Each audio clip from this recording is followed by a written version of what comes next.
एक है भौतिक वर्गीकरण, क्योंकि हम लोगों ने कल पदार्थ पढ़ा था, तो पदार्थ के हम लोगों ने भाग पढ़े थे, रासायनिक वर्गीकरण और भौतिक वर्गीकरण। तो हम लोग पहले भौतिक वर्गीकरण पढ़ेंगे क्योंकि ये बहुत छोटा है, ठीक है। और इसके 3 भाग होते हैं, कहने के लिए बेसिकली 3 भाग होते हैं, लेकिन इसके 5 भाग, और वो 2 भाग जो है वो पूछे भी जाते हैं कंपटीशन में आपके। और पहले तो हम लोग इसके भाग पढ़ लेते हैं, जो वो दोनों पहले हैं। वो पहले क्या है, जो उनके पहले भाग हैं वो है ठोस यानी सॉलिड। ओके, सॉलिड क्या होता है, जिसके आकार और आयतन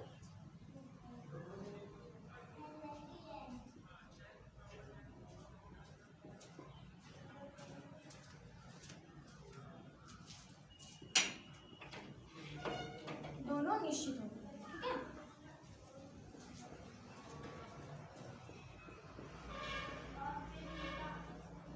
दोनों क्या होते हैं, निश्चित होते हैं।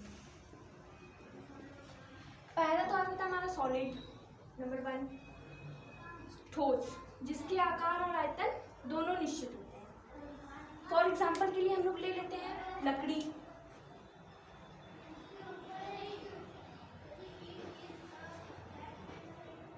ओके, लोहा हो गया,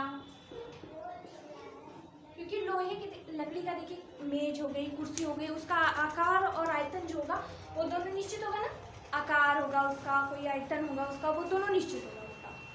लोखंड हो गया, लोखंड का आप दरवाज़ा ले लीजिए, कुछ भी ले लीजिए, वो देखिए उसका आकार और आयतन दोनों निश्चित होता है। ये समझ में आ गया हम लोगों को कि जो ठोस पदार्थ होंगे उनके आकार और आयतन दोनों निश्चित होंगे, ठीक है।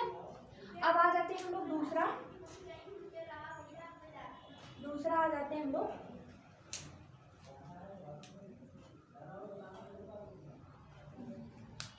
द्रव, ठीक है। दूसरा आ जाते हैं द्रव, जिसे हम लोग क्या कह सकते हैं, लिक्विड।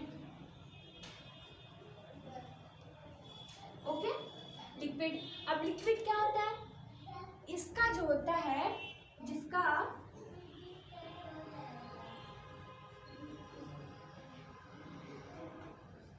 आकार तो अनिश्चित होता है,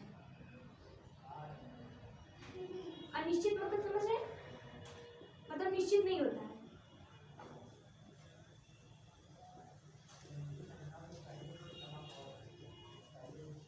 परंतु जो आयतन होता है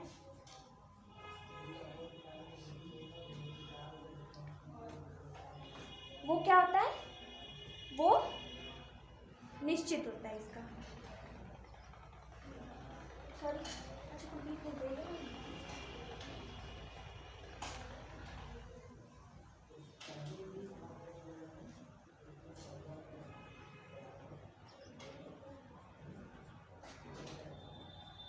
ठीक है, जिसका आकार अनिश्चित होता है लेकिन आयतन निश्चित होता है। आयतन मतलब वेट, आयतन मतलब हो जाएगा उसका वेट। वेट जो होगा वो निश्चित होगा, लेकिन आकार जो होगा वो अनिश्चित होगा। फॉर एग्जाम्पल के लिए आप ले सकते हो, ले लो आप तेल हो गया और जल हो गया, ओके।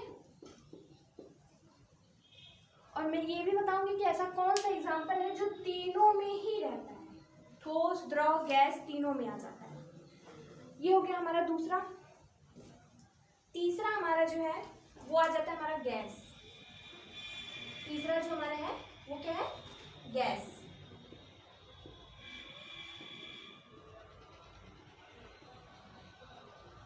ठीक है, गैस। इसका क्या होता है, इसका आकार और आयतन दोनों अनिश्चित है, आकार और आयतन दोनों अनिश्चित हो जाता है इसका।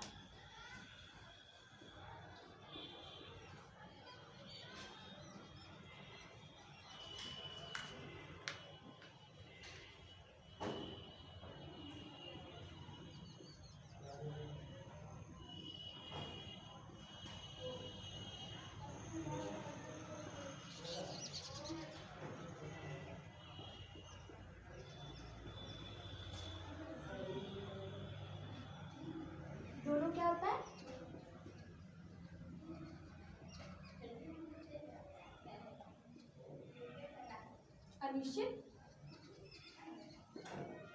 होता है। देखिए पहले में क्या हो जाएगा हमारा, पहले में जो होगा ठोस, उसका आकार और आयतन दोनों निश्चित होगा। मतलब लकड़ी होगी, उसका वेट भी होगा, उसका जो आकार होगा वो दोनों समान होगा। मतलब समान मतलब निश्चित होगा, दिखेगा हमें, समझ में आएगा। और दूसरा हमारा द्रव हो गया। द्रव जो होगा उसका आकार तो अनिश्चित होगा लेकिन आयतन निश्चित होगा। फॉर एग्जाम्पल है तेल और जल। जब पानी को आप पानी 1 लीटर पानी ले लीजिए, 1 लीटर का बाल्टी, 1 लीटर की बाल्टी ले लीजिए और 1 लीटर का टब ले लीजिए, ठीक है। तो बाल्टी में जब डालेंगे तो बाल्टी का आकार ऐसे रहेगा, तो बाल्टी में जब डालेंगे तो उसका आकार चेंज हो जाएगा, और जब टब में डालेंगे तो उसका आकार चेंज हो जाएगा, गोलाकार हो जाएगा। जैसे चौड़ा रहेगा तो चौड़ा हो जाएगा, लेकिन उसका वेट क्या होगा, 1 लीटर ही रहेगा दोनों में। तो ये समझ में आ गया आपको कि आकार मतलब क्या होगा, किसी बाल्टी में चला गया तो बाल्टी के आकार का हो गया, टब में चला गया टब के आकार का होगा। लेकिन आयतन क्या है उसका, मतलब 1 लीटर है तो 1 ही लीटर रहेगा वो। गैस है हमारा, गैस जो है जिसका आयतन और आकार दोनों अनिश्चित होता है। फॉर एग्जाम्पल के लिए हम ले लेते हैं हाइड्रोजन गैस, ठीक है। फॉर एग्जाम्पल के लिए क्या ले लेते हैं, हाइड्रोजन गैस हो गया, हवा हो गई, ऑक्सीजन हो गया, हवा हो गई, ठीक है। अब हवा देख लीजिए, हवा क्या होता है, अभी कमरे में आया तो कमरे का आकार ले लेता है, उसका वेट कुछ पता ही नहीं चलता है, ठीक है। तो कमरे में आएगा, कमरे का आकार ले लेगा, जिस जहाँ पे जाएगा वहाँ का आकार ले लेगा, ठीक है। इतना समझ में आ गया आपको कि पहले तो इसके तीनों भाग समझ में आ गए हमें, क्या है, ठोस, द्रव, गैस। ठोस जो होगा सॉलिड, जिसका आकार और आयतन दोनों निश्चित होगा। आकार मतलब हो जाएगा उसका शेप, आयतन मतलब हो जाएगा उसका वेट, दोनों सेम होंगे। और जब द्रव आते हैं लिक्विड, जिसका आयतन तो निश्चित होता है, वेट निश्चित होता है, लेकिन आकार अनिश्चित, मतलब शेप निश्चित नहीं होता। फॉर एग्जाम्पल के लिए जल ले लेते हैं। गैस आते हैं जिसका आकार और आयतन दोनों अनिश्चित होता है, मतलब वेट और उसका स्ट्रक्चर, आकार दोनों अनिश्चित होता है, ठीक है। इन तीनों में सबसे ज़्यादा ऐसा एक पदार्थ हमें बताइए जो इन तीनों में यूजफुल कर सकते हैं। आप जानते हैं कौन सा है वो पदार्थ, लिक्विड। लिक्विड है मतलब जल वो पदार्थ है जो तीनों में आ सकता है। कैसे, जल का ले लेंगे तीनों भाग, जल को जब फ्रीज में रखेंगे तो क्या होगा, ठोस में हो जाएगा वो, तो उसका आकार कोई हो गया बर्फ, ये क्या आ जाएगा, ठोस में आ जाएगा, ठीक है। फिर दूसरा आ जाएगा,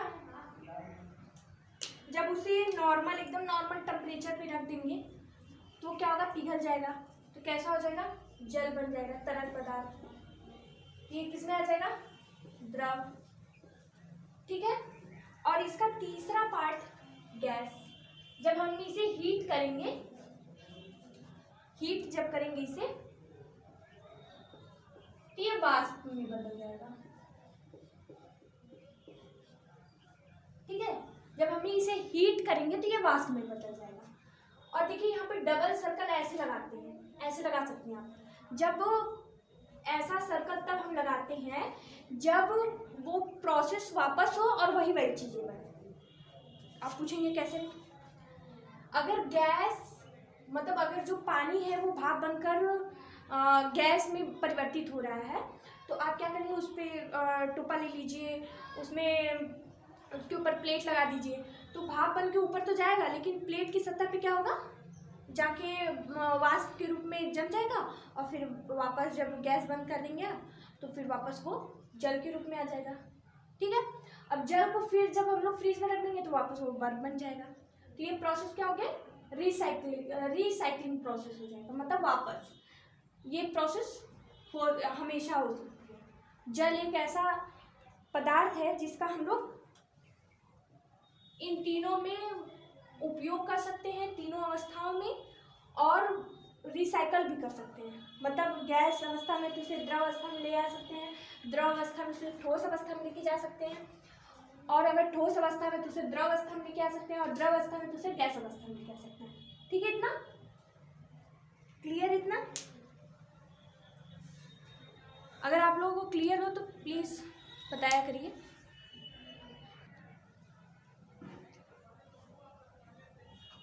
ये हो गया। अब देखिए, इसमें मुझे आप लोगों को और भी कुछ बताना है। चौथा जो होता है वो प्लाज्मा होता है। प्लाज्मा जो होता है वो ठोस, द्रव, गैस से विपरीत काम करता है। इसका आकार सब विपरीत काम करते हैं इसके। पांचवा होता है बोस आइंस्टाइन कंडेंसेट। ये पूछा गया एग्जाम में, ये दोनों पूछे गए हैं। पांचवा, चौथा, पांचवा कौन सा है ये पूछा गया है। Bose Einstein condensate. ठीक है, मुझे इसमें और भी कुछ आपको बताना है। जैसे एक होता है अंतरा आणविक बल या अंतरा आणविक आकर्षण बल होता है। अंतरा आणविक आकर्षण बल जो होता है वो क्या करता है? अंतरा आणविक आकर्षण बल जो होता है, हमने पढ़ा ना कि परमाणु होते हैं, परमाणु से छोटे अणु होते हैं। अणु क्या करते हैं? एक दूसरे से मिलकर बंधे होते हैं। अंतरा आणविक आकर्षण बल जो होता है वो ऐसा होता है, मतलब स्पेस नहीं देता। ठोस में अंतरा आणविक स्थान सबसे ज्यादा होता है। इसी वजह से आप देखिए, बोले ना लकड़ी में आप ऐसे हाथ डालेंगे, जाएगा? नहीं जाएगा। देखिए, इसमें आप हाथ डाल सकते हैं, इधर नहीं डाल सकते ना। ये भी एक ठोस जैसे ही मान लीजिए, या आप मार्कर ले लीजिए, ये ठोस है ना, इसमें आप हाथ डाल सकते हैं? नहीं, दबा भी नहीं सकते इसका। ठीक है, तो मतलब इसमें क्या होता है? अंतरा आणविक आकर्षण बल सबसे ज्यादा किसमें? ठोस। ये भी लिख लीजिए आप, कभी पूछा गया तो।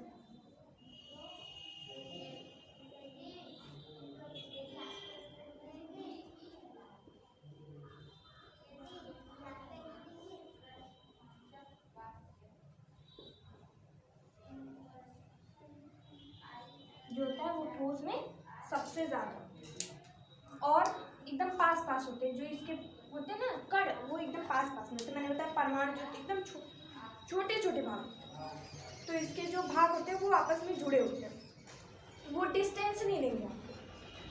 और जो द्रव होता है उसमें अंतरा आणविक आकर्षण बल जो होता है वो थोड़ा कमजोर होता है ठोस के अपेक्षा। ठोस की अपेक्षा क्या होता है? अंतरा आणविक स्थान जो होता है, आकर्षण बल जो होता है वो थोड़ा कमजोर है। और गैस में क्या होता है? गैस में तो एकदम कमजोर है, उसमें तो होता ही नहीं, मान के चलिए होता होगा बहुत कम होता है। ठीक है, ये समझ में। अंतरा आणविक आकर्षण बल जो होता है वो ठोस में सबसे ज्यादा होता है, द्रव में कम होता है ठोस की अपेक्षा, और द्रव जो होता है वो गैस की अपेक्षा ज्यादा होता है, उसमें अंतरा आणविक आकर्षण बल। ये भी मैं आप लोगों को बताऊंगी रफली करके कि क्या है। ठीक है, ये हो गया। इसको मैं रफ कर दे रही हूँ क्योंकि काफ़ी टाइम हो गया तो समझने में तो आ गया होगा।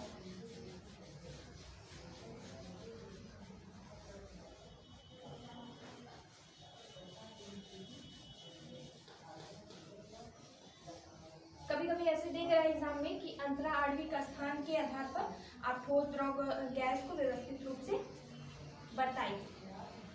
ठीक है, अगर ये एग्जाम में आगे तो आप कैसे लिखोगे ये बताएंगे।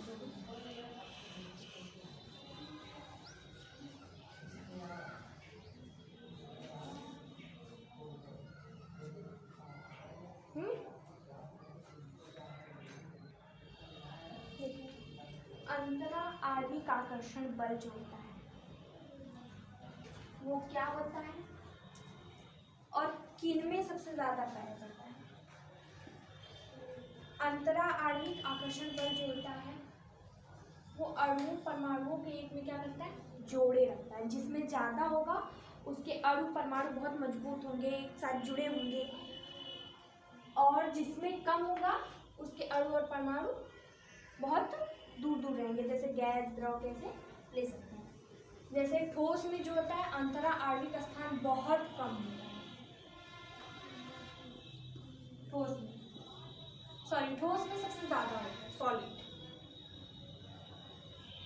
सॉलिड में सबसे ज़्यादा होता है। फिर उसके बाद द्रव में होता है, यानी लिक्विड। ओके, और फिर तीसरा हमारा है गैस। इसमें बहुत कम होता है, वीक होता है एकदम। ठीक है, तो सबसे ज़्यादा किस में होगा? सबसे ज़्यादा होता है ठोस में।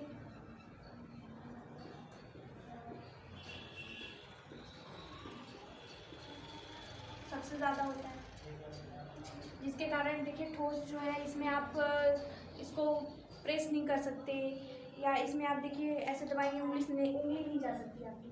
ठीक है, और इसमें ठोस से कम।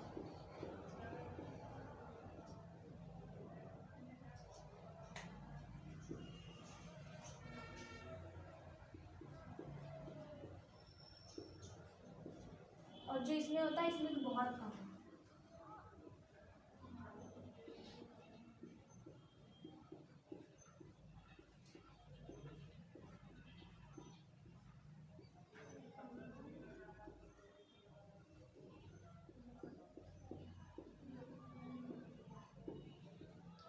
अब एग्जाम्पल के लिए ले सकते हैं हम, एग्जाम्पल के रूप में समझाएं तो हमने ठोस का बता दिया, ये हो गया, ये हो गया।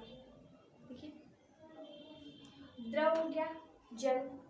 आकार तो उसका अनिश्चित होता है, आयतन निश्चित होता है, वेट उसका वही रहेगा। आकार बाल्टी में रखेंगे तो बाल्टी का रूप ले लेगा, और अगर उसे टब में रखेंगे टब का रूप ले लेगा। लेकिन अगर उसमें उंगली डालिए, पानी में उंगली डालिए, चला जाता है ना, कोई प्रॉब्लम नहीं करता ना। तो मतलब उसमें क्या है, अंतरा आणविक आकर्षण बल जो है कम है ठोस के अपेक्षा। ठीक है, लेकिन गैस में तो द्रव से बहुत ज़्यादा कम है। हवा में हाथ हम ऐसे कर रहे हैं, मुझे कोई प्रॉब्लम हो रही है? नहीं। कोई प्रेशर लग रहा है उसकी तरफ से? नहीं, कुछ नहीं। इसको हम दबा रहे थे, इसकी तरफ से भी मुझे कोई बल लग रहा है। ठीक है, ये फिजिक्स में बताएंगे, किसी चीज़ पर जितना बल लगाते हैं वो चीज़ भी हम लोग बल लगाती है, लेकिन हमें महसूस सिर्फ होता है, लेकिन हम वो रिएक्ट नहीं हम लोग जान नहीं पाते हैं। ये समझ में आ गया? तो आज हम लोगों ने पढ़ लिया है कि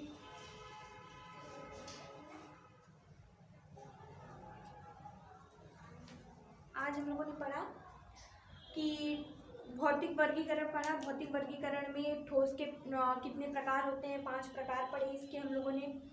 और फिर 5 प्रकार पढ़ने के बाद हम लोगों ने ये पढ़ा, 5 प्रकार के बारे में जाना हम लोगों ने। फिर अंतरा आणविक आकर्षण बल मैंने बताया किसमें ज़्यादा किसमें कम होता है, ऐसे बता देते हैं। ठीक है, अब तो और भी अच्छे से समझ में आ गया होगा।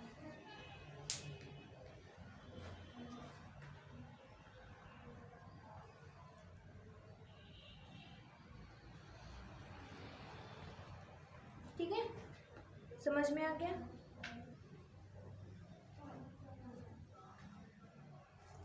मैं इसमें भी बहुत सारे टॉपिक हैं।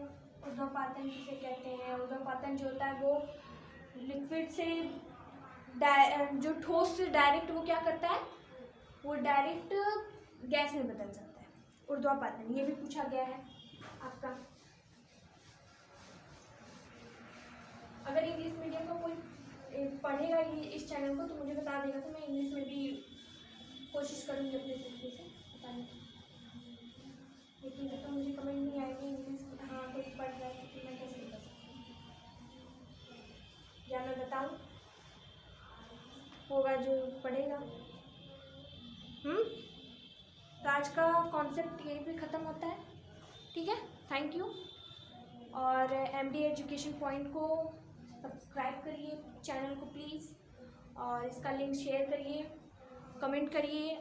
जो क्लासेस अच्छी लग रही हैं या जो उसमें गलतियां हैं प्लीज़ उसे बताइए। मैं फर्स्ट डे से ही बोल रही हूँ कि मेरी गलतियों को अगर आप लोग बताएंगे तो मैं उनमें इम्प्रूवमेंट करने की कोशिश करूँगी, मैं सुधारूँगी उसमें, और पूरी कोशिश करूँगी कि सुधारूँ और अच्छे से अच्छा पढ़ाने की कोशिश करूँ। ठीक है, थैंक यू।